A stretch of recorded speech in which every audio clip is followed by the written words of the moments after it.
Okay, hi everyone. So now we'll start the panel. We'll be talking about selecting the big data technology, operational versus analytical. It will be moderated by Felipe Hoffa, who's a developer advocate at Google. Then we'll have Marton, who's a senior software engineer, team leader, and mentor at REEA, and Septimiu Nechifor, who's a research engineer and head of research group at Siemens. Thank you very much. Thank you.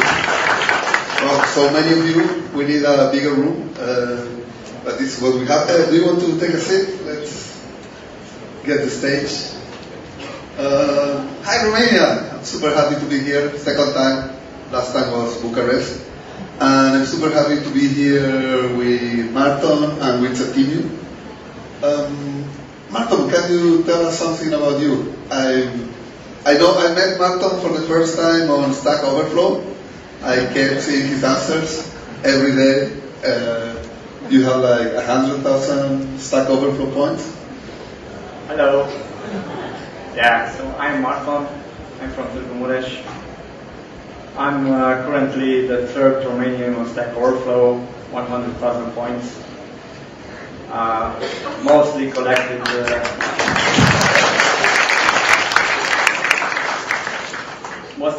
in questions on Android and backend technology. I have a few questions where uploads are on top of 500-ish, something like that. I do web developing, backend architecture, infrastructure. Nice. And what about Septimiu? Okay, hi, I'm Septimiu. I'm momentarily from Russia. I don't know the region. I'm in industry since 18 years. I'm in Siemens since 15 years. I'm in research since 7 years.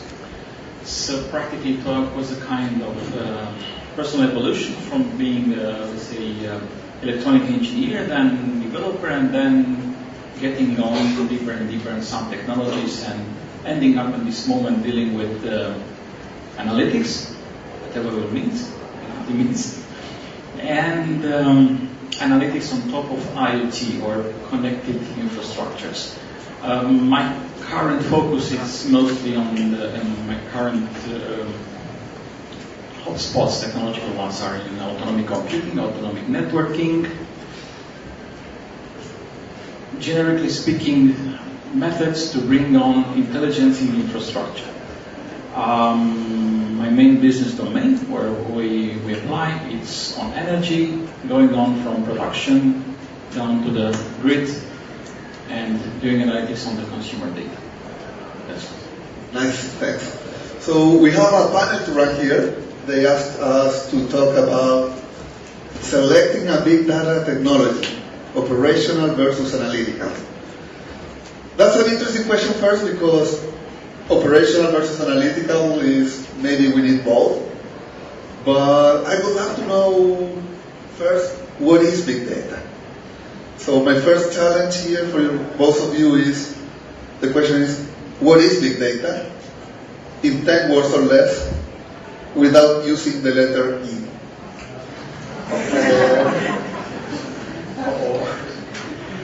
Marton. Okay, Felipe. That two E's. Yeah, so I should make it a third one. I should start with complex. Complex analytics on rapidly growing data. Something like that, so. Let's make that big data. Otherwise, the 3 V's, velocity, variety, and volume, defines better. That's good. But a lot of things. How about Septimiu? Yeah, I suppose it is one of that kind of Google interview questions, right? It's 2 p.m. We have to wake up.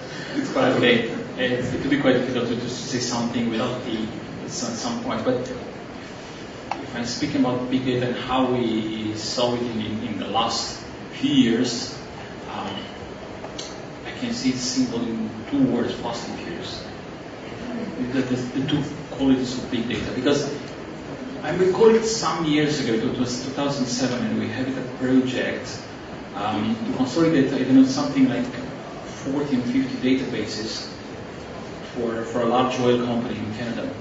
And now I realize that in a way that was a big data problem, because you did it with such a mess that, for example, in some of the cases, it was no one person to identify what was the meaning and what was the logic between the data logged in and that databases. In a way, this is big data. Unknown stuff, fast, and furious. When furious means the fact that you simply cannot trust the behavior of the data who comes on your system on a near or long-term future. So 2 words, fast and furious. I love how we keep talking about big data, but there's not really a size problem. It's a velocity problem, it's a curiosity problem. That's very interesting. Now, Marton, other than Stack Overflow, what are you doing in your day by day? Yeah, so day by day I like hiking. I like amateur dancing, ballroom dance, Yes. and otherwise I have interesting projects that I can talk about. Big And data probably projects? sort of big data architecture, infrastructure things, and I think the audience is more interested in hearing that. Let's hear about that. So I will make myself comfortable a bit to discuss. So I'm a web developer. We run a simple primary key database at the beginning, and soon we realized that our data is growing and the client needs a lot of answers to the problems, and sometimes they compose the requirements in such way that we don't have yet data. We need to build around, we need to introduce new fields, and we need to modify our databases.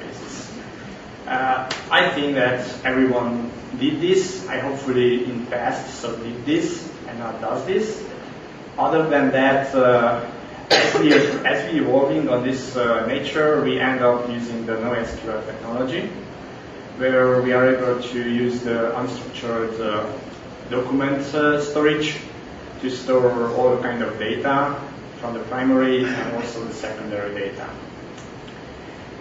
And to reach the big data field, what if we could have a single storage or a single hybrid storage engine where we could define our columns that we actually know from upstart of the project, and have a last column called meta, that's the name we use, and there put everything that we currently have in our system, and we, at the moment of running, evaluating, we have it available, and we cannot categorize in columns.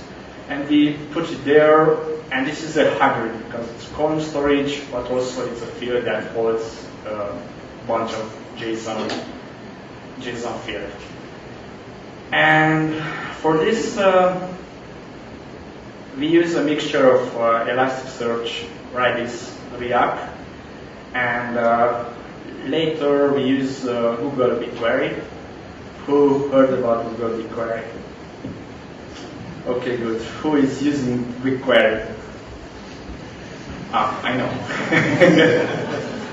So, my Stack Overflow profile, one segment is on BigQuery. I answer a lot of questions which I know is the Jedi here, but I know a fragment of it.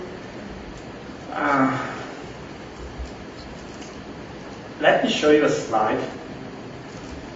Prepared. It's just one slide. It's kind of discussion, but it's just one slide. It's easier to explain some stuff.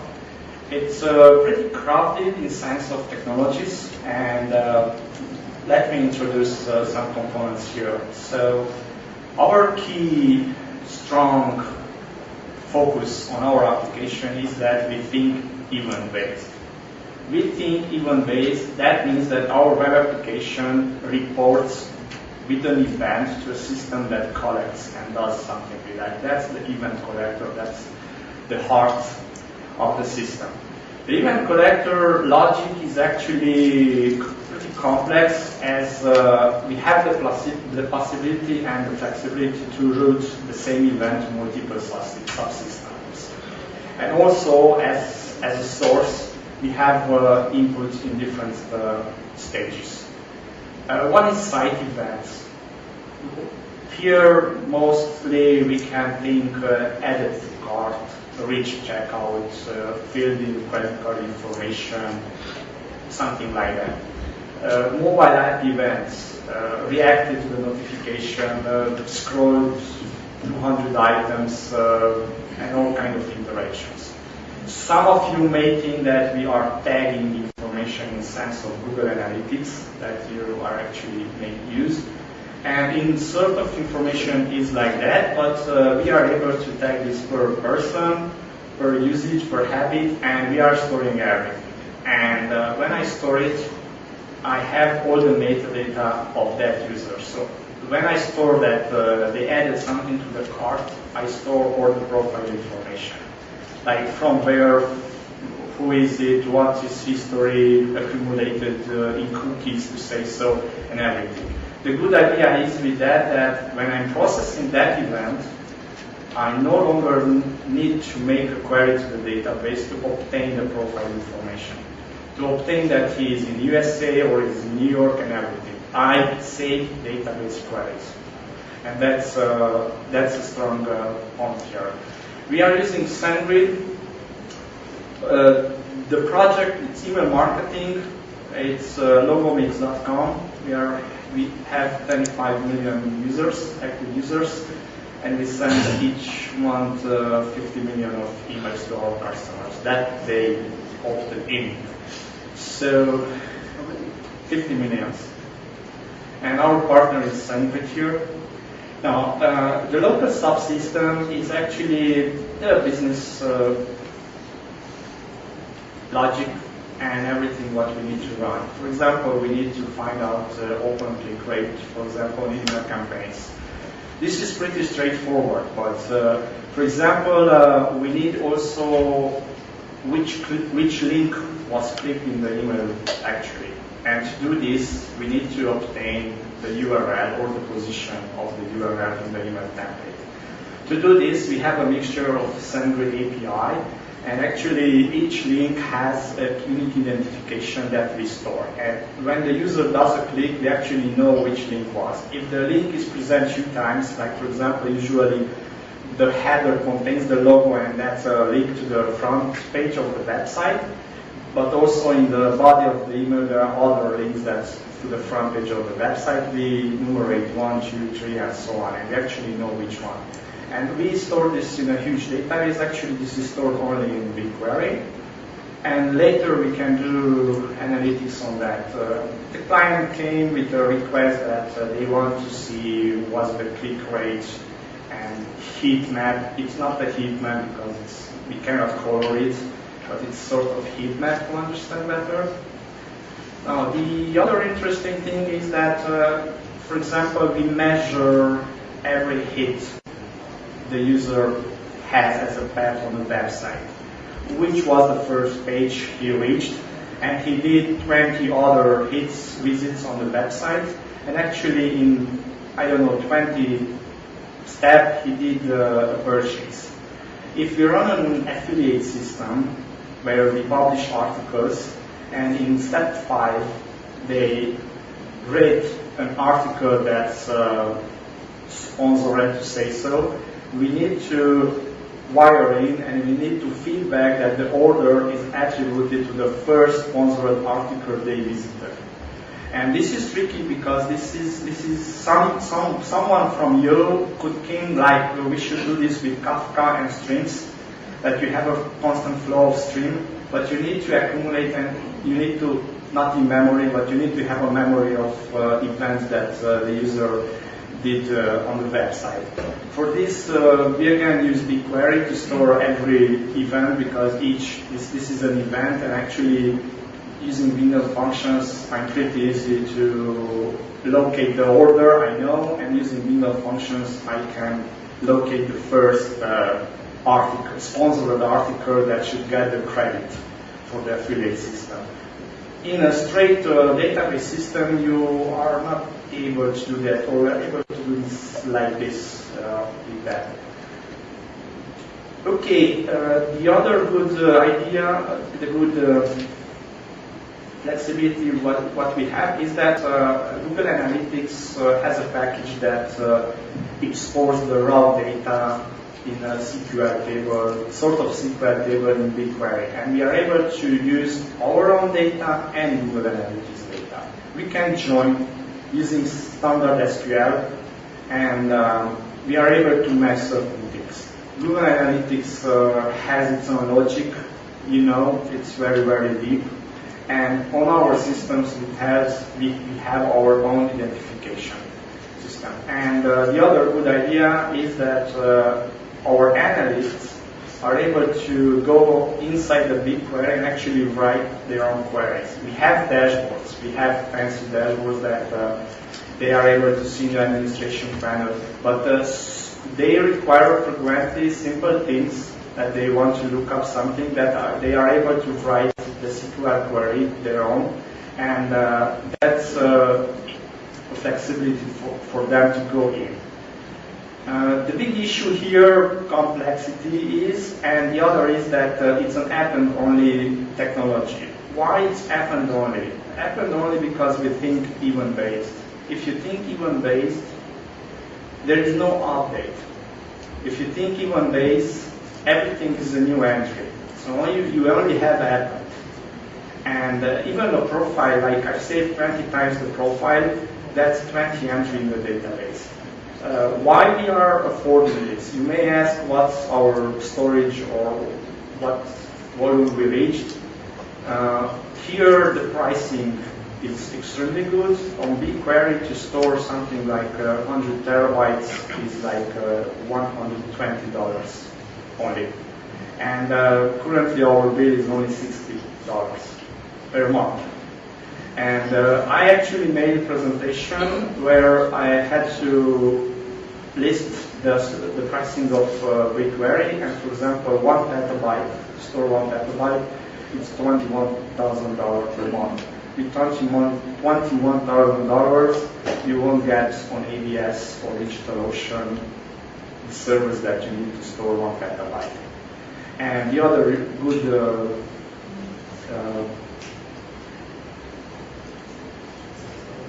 so with Hadoop, with the Hadoop connector, we are able to use much more complex analytics and machine learning.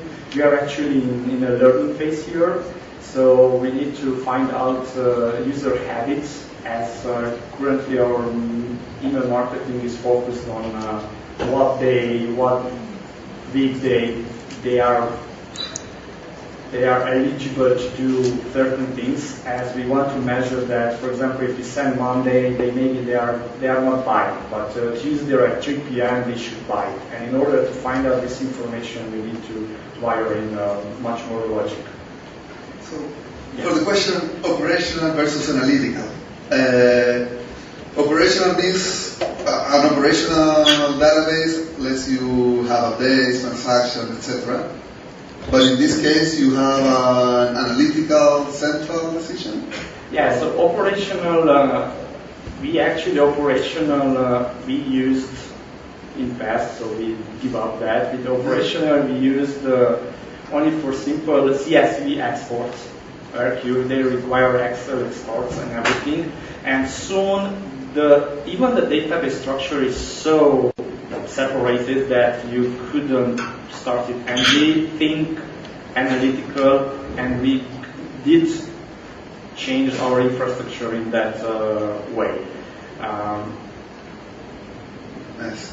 Now, Septimiu, how is your architecture? How does your architecture look like? Thank you, Marton. Well, I love that answer. It would be nice to have one single architecture, but I think that in the next days I might be in the danger to lose my job. But happily, the architectures are driven by the analytical aspects. So speaking about and continuing a bit the idea of Marton is the fact that even we should not try to find out the silver bullet. There is no silver bullet also in this part of the industry. Looking on the data, because you asked at the beginning what is the big data, and recalling some of our experience, I recorded it in 2009. We started to experiment with the complex event processing at that moment with some open source projects, and we reached out, for example, with Esper. We made some stress tests, something like 80,000 events per minute in commodity hardware. The most important idea of big data is to try to not put big data when you don't need it, you don't have the grasping of what is known or typed data and what is untyped, what is your speed and what is your prediction over what is happening ahead. So, about choosing a technology, first of all, I think half of the time you should spend understanding what are you doing there and on which limits, what are you doing. It's still something predictable, it is already available by our current technologies, and what should be put in placed on a big data stuff. So if you ask me what we have as experience, for example, we experimented in the last 2 years with Teradata infrastructures for industrial data. Because practically being very sensitive data, we needed our own data centers to make the analytics. And on top of it, we come up, let's say, as analytics tools with things from Weka, R, Evolution R, things of what are, let's say, more or less common in the area of analytics per se. So, speaking about how to choose it, a certain landscape, it's hard to find out in a certain moment a unique, let's say, or a generic enough architecture capable to address all the needs or a certain domain area. Why? And what is, for example, the danger for the future? We should look around and understand that also our architectures as we see them now will be soon a legacy. As far as we have it so hard the way to move from current legacy, what was written, I don't know, 5 years, 10 years, 15 years ago, to current big data ready infrastructures, we will see a same gap somehow also for the future. So I will not be so hard to say, okay, this is an architecture that will resist 10 years. As I said in a previous talk earlier in our session, we like to think as engineers having a model-driven approach, even if we're dealing with big data. And it's good to have a model-driven approach. But any volume of data, fast, furious, known or unknown as type, will beat any kind and anything we know about this. Especially in, let's say, sensitive industries like, for example, in pharma, where the things are really exploding in terms of complexity. I hope that. Yeah, that makes a lot of sense.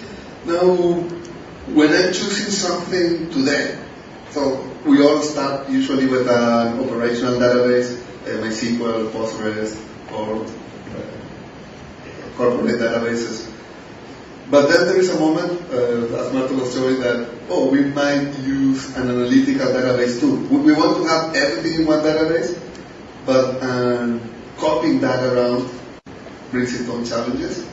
But there is a moment that you decide, I might as well copy data, have a pipeline.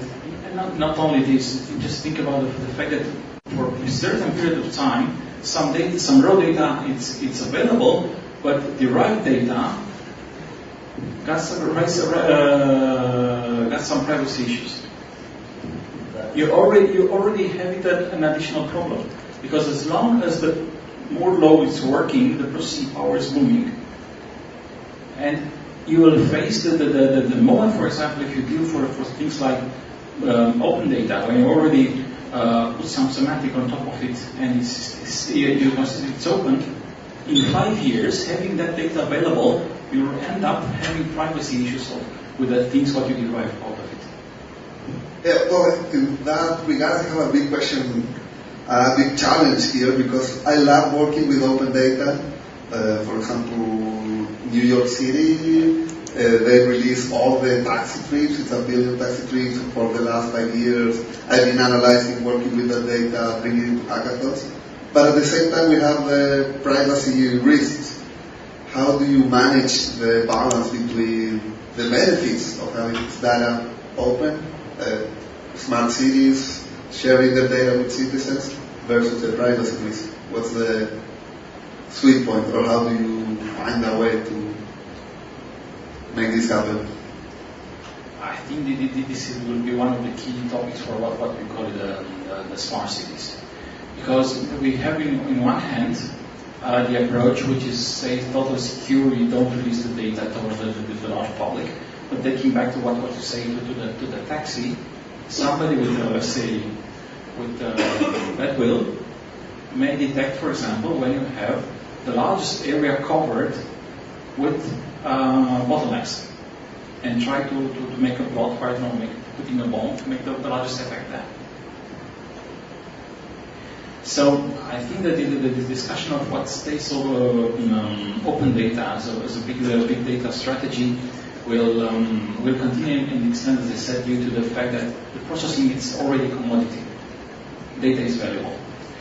And my perspective is that the freshness, or at least for some data, the effort to model on which the sampling rate should be made open, it should be considered in order to avoid, at least for a certain period of time, the capability of somebody who can really do data forensic to extract something that can be used against the people who produce infrastructure who produce the data. So solution is keeping data private, at least for some time, between partners, and then releasing it when it's less.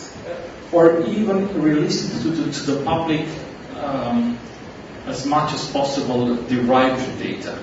So data who can be used for good means, not for bad ones.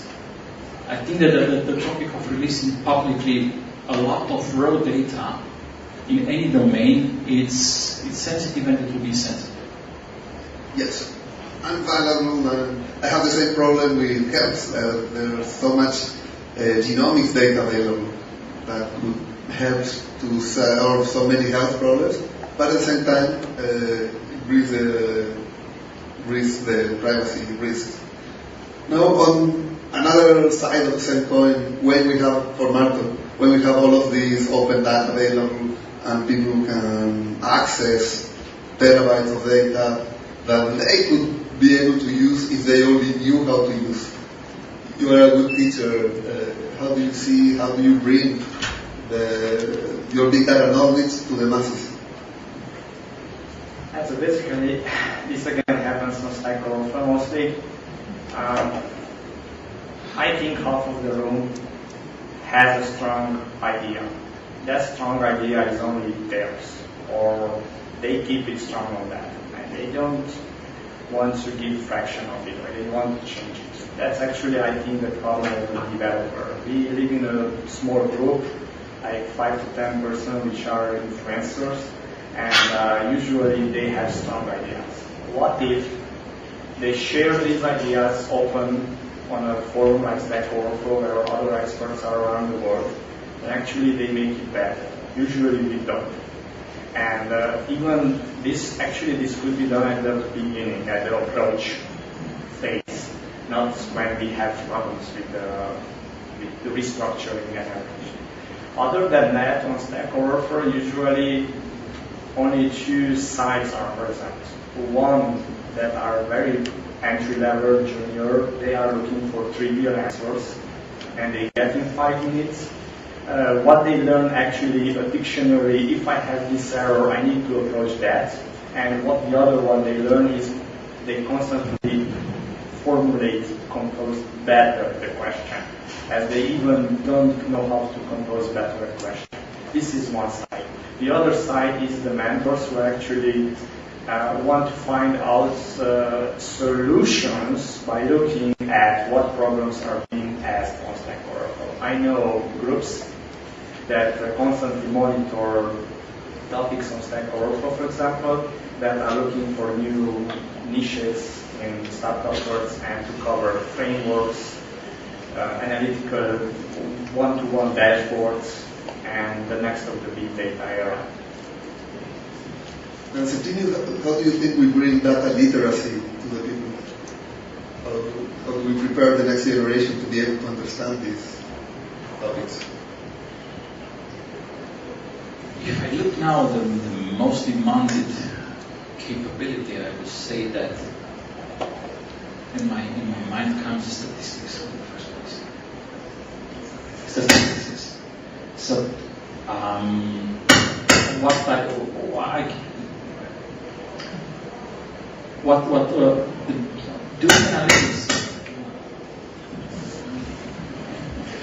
doing analytics without having a good statistics perspective, capability to observe correlations, models, strong complex dependencies, it will be hard. So going to the point where you go, if you recall it, it was a very nice book 10 years ago.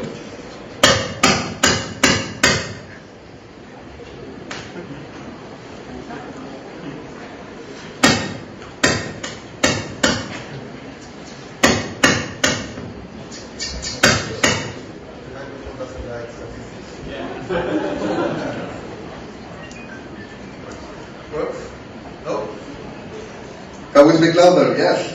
Go back.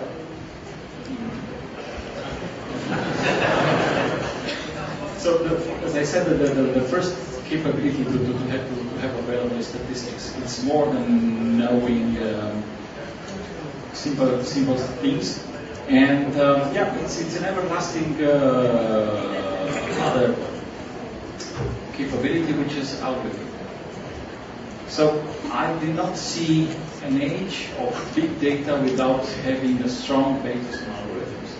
In a way, having the data deluge, will be treated with statistics first, but then from that statistic we should extract algorithms. This is, I think, that the first two things. Then the things will go on with, I don't know, with machine learning, data mining, stuff like this. Yes, going back to basics, math, statistics, algorithms. I want to open also the space for questions. We have 9 minutes left. So if anyone has a question, please ask it. I will monitor Twitter, but if you want to ask it live, that's good too. But supposedly I was going to get questions here. But when I monitor this, Marton, what change do you see coming in the next 3 years? How does the space, your same architecture change? What are you looking forward to?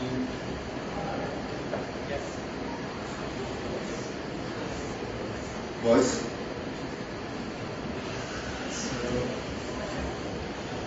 Can you hear me? Can you hear me? Can you hear me? Can you hear me? Yes. Okay, so I see in big data, actually I see it will be generally available, and how this will happen.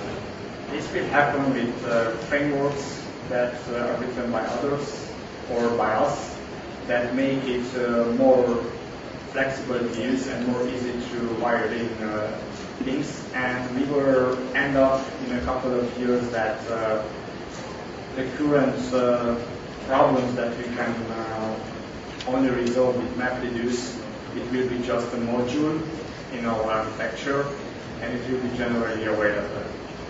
Also, we will end up that our developers will need to learn more things, and we need to accelerate our learning, because the gap between the technology as it's evolving with a fast speed, we are not keeping up.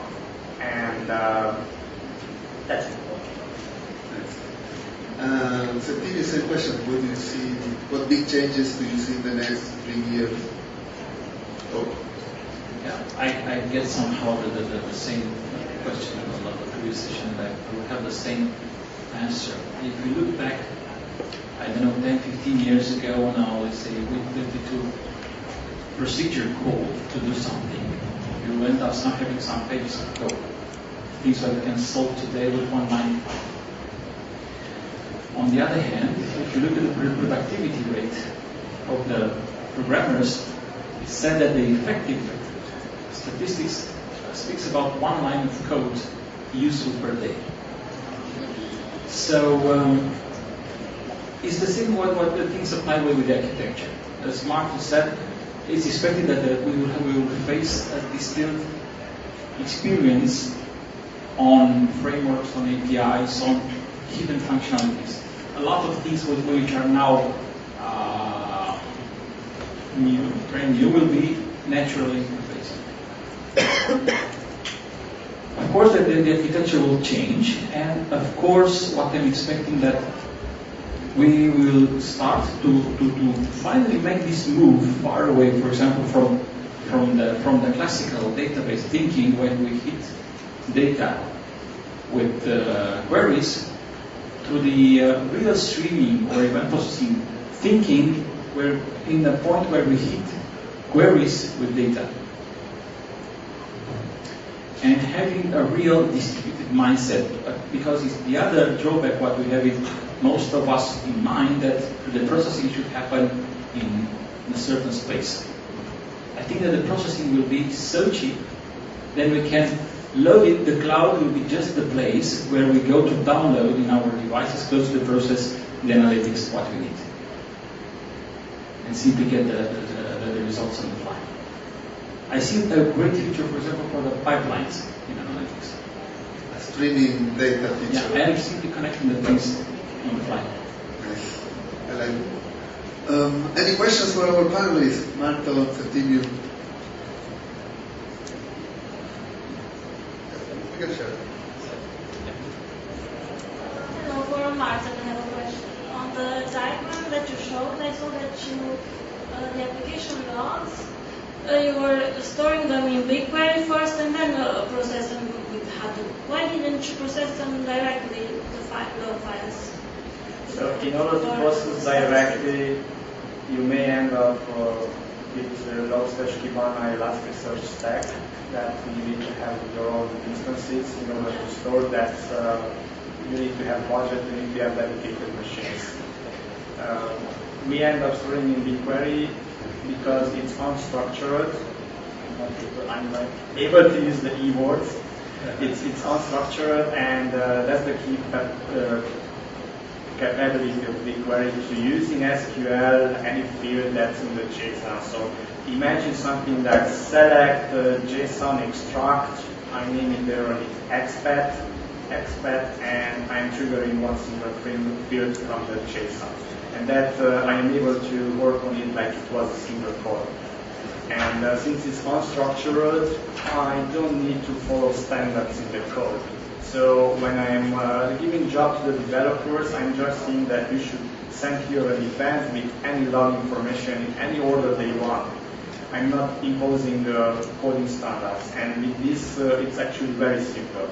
They need to follow a certain standard, which is actually a version number. That's when they change the structure, they need to increment the version number. Yes, I was just saying that you can import them in HDFS files, log files, and just query with HUD. Yeah, again, we need to have our own infrastructure for that to run our own machines. BigQuery is a managed service. We don't need to have terabytes of disks available in any machine. So that's the good advantage. Okay, thank you. Anyone else? Thank you. 2 minutes left. Anyone at time? 1, 0. Let's say thank you, Septimiu. Thank you, Marton. I wanted to meet Marton for such a long time. Finally, we met yesterday at the speaker dinner, so I'm super happy to be here with all of you. I have a talk coming up later, same room. So thank you very much, and see you later.